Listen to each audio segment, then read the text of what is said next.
Il y a pas très longtemps, moi j'ai eu un date avec un mec qui s'est trop bien passé. Le mec était vraiment mignon, enfin il y avait une vraie complicité. Et le date se passe tellement bien qu'on rentre chez moi, on fait l'amour.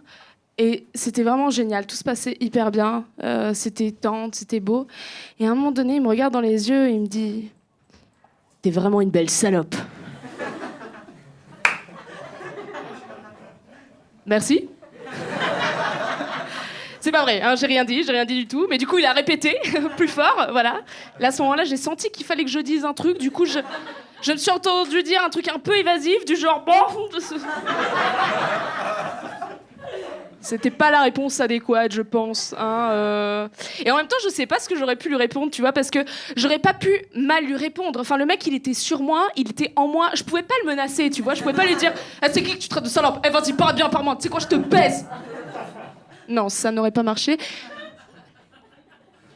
Et quand j'y pense, je me dis peut-être qu'en fait, il attendait simplement à ce que je le surprenne, tu vois.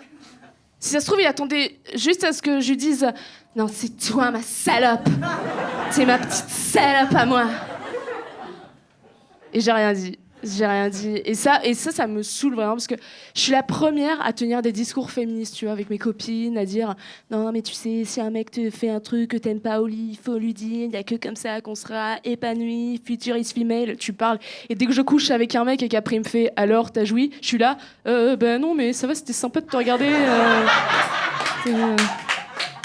C'était cool. » Alors que vraiment, il faut parler. Moi, j'encourage vraiment les gens à communiquer au lit. Il n'y a que comme ça qu'on va arriver à une vraie égalité. Enfin, pas que comme ça, t'as compris, mais voilà. Mais c'est quand même très important, je pense. Je sais qu'il y a énormément de gens qui trouvent que demander expressément le consentement à quelqu'un, ça casse le jeu de séduction, c'est pas sexy. C'est vrai qu'une sodomie surprise, c'est tellement plus sexy.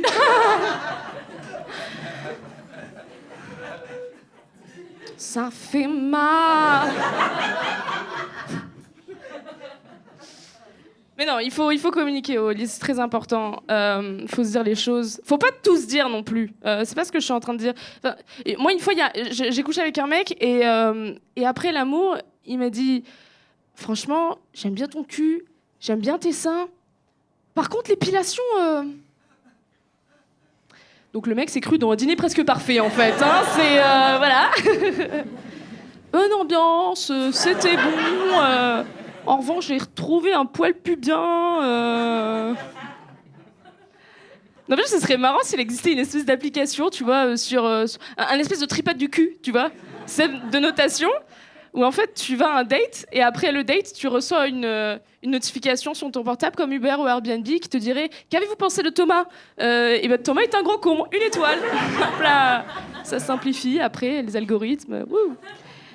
Non, c'est bien. Mais il faut mieux nous parler de sexualité. Même quand on est ado, il faut mieux nous éduquer à la sexualité. Enfin, il suffit pas de mettre une capote sur un feutre, en fait. Il faut parler du désir.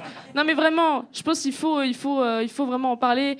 Moi, je me souviens que mon père, quand il a voulu aborder ce sujet avec moi, c'était avec le guide du zizi sexuel de Titeuf. Je sais pas si vous vous souvenez de ce livre. Il nous a marqué en général parce qu'il y avait des petits bonhommes avec des trous à la place du zizi et tu rentrais le doigt. C'était interactif, c'était sympa. Après, j'avais 17 ans, quoi, donc